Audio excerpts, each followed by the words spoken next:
Who guided the greatest heroes of ancient Greece without ever needing to win a fight herself? Her name was Athena, and among the gods of Olympus, she alone ruled through wisdom and strategy instead of brute strength. She wanted something no other god sought, to shape mortals into heroes, clever enough to survive what strength alone could never overcome. But to understand her purpose, we have to go back to her very beginning, which was as strange as any myth ever told. Zeus, king of the gods, once loved a wise titaness named Metis, whose brilliance he feared might one day outshine his own throne. Terrified of a prophecy that Metis's child would surpass him, Zeus swallowed her whole, believing that would end the threat forever. Months later, Zeus was struck by a splitting headache so violent that he begged another god to crack open his skull. From that wound, fully grown and already armored, Athena leapt forth, born not of a womb, but of thought itself. This origin mattered deeply. Athena carried her mother's wisdom and her father's authority, making her a goddess built for guidance, not chaos. Not every god shared her values, though.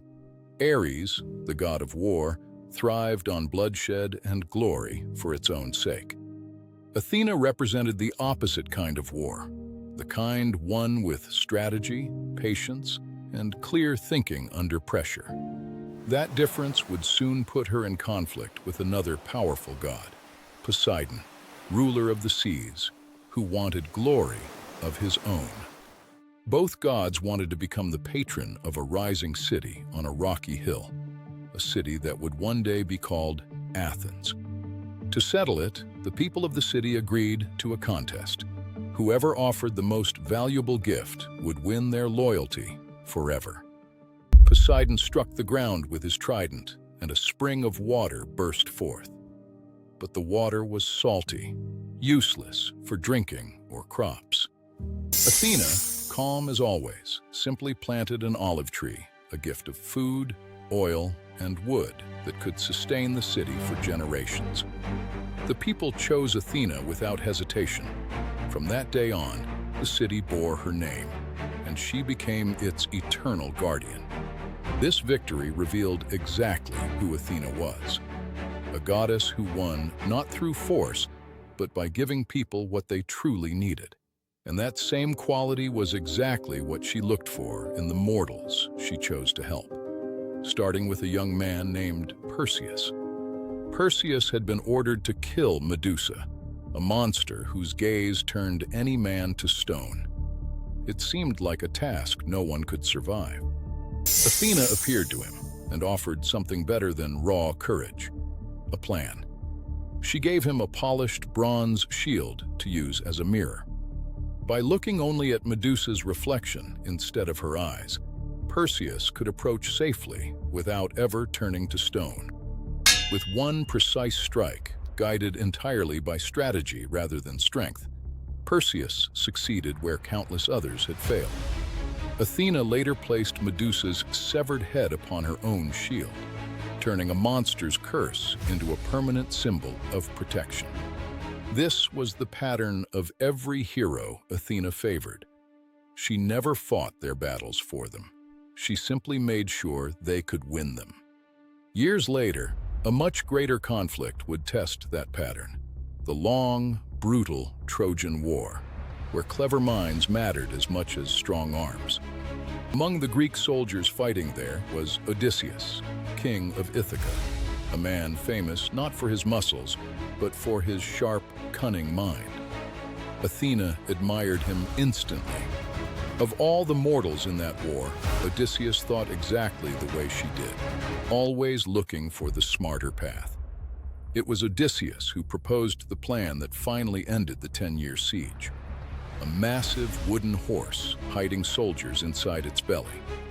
Many believe Athena herself inspired that idea, since it was exactly the kind of victory she valued most: brains defeating brute force. Troy fell, and the Greeks celebrated their victory. But for Odysseus, the war's end was only the beginning of an even harder journey. Odysseus had angered Poseidon, the same sea god who had lost Athens to Athena long ago, and Poseidon was not a forgiving god.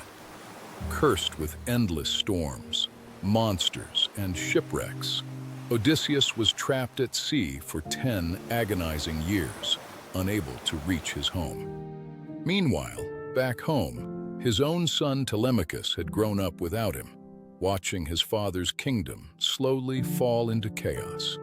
Athena could not undo Poseidon's curse directly, but she refused to abandon a hero whose mind she respected so deeply. She went to Zeus and argued fiercely that Odysseus deserved a chance to reach home. Reluctantly, Zeus agreed to intervene. Disguising herself as a traveler, Athena went to Telemachus first, guiding the young man to search for word of his missing father. Then she turned to Odysseus himself, calming storms just enough for him to wash ashore, battered but finally alive on familiar land. But his home was no longer safe.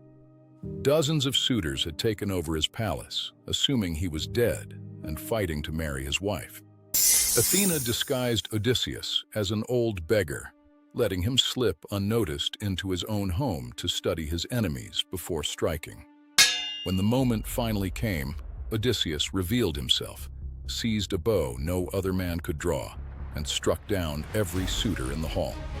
Athena stood beside him through the final battle, unseen by mortal eyes but present in every calculated move he made. After 20 years of war and wandering, Odysseus finally reclaimed his throne, his family, and his home. Thanks to patience, Athena had never let him lose. But Athena's wisdom had another side too, one far less gentle, as a mortal weaver named Arachne would soon discover. Arachne was undeniably skilled, so skilled that she boasted her weaving surpassed even Athena's, the goddess of crafts herself. Athena, disguised as an old woman, warned her gently to show humility. Arachne mocked the warning and challenged the goddess to a contest instead. Both wove masterpieces beyond compare, but Arachne's tapestry mocked the gods themselves, and that arrogance Athena could not forgive. She paid for her pride. The lesson was clear. Athena rewarded wisdom and humility, but she had little patience for pride that mocked the balance she protected. Across every story, from the fall of Medusa to the fall of Troy to the return of a lost king, one truth remained constant. Athena never asked her heroes to be the strongest in the room. She asked them to think clearly when everyone else had stopped thinking at all. Back in Athens, the city she had won with a single olive tree, the people built her a temple so grand it would outlast empires, the Parthenon. That temple still stands today, thousands of years later, a lasting monument to a goddess who believed the sharpest weapon was always a clear mind. And that is why, even now, we remember Athena not as a goddess of war, but as the patron of every hero smart enough to survive it.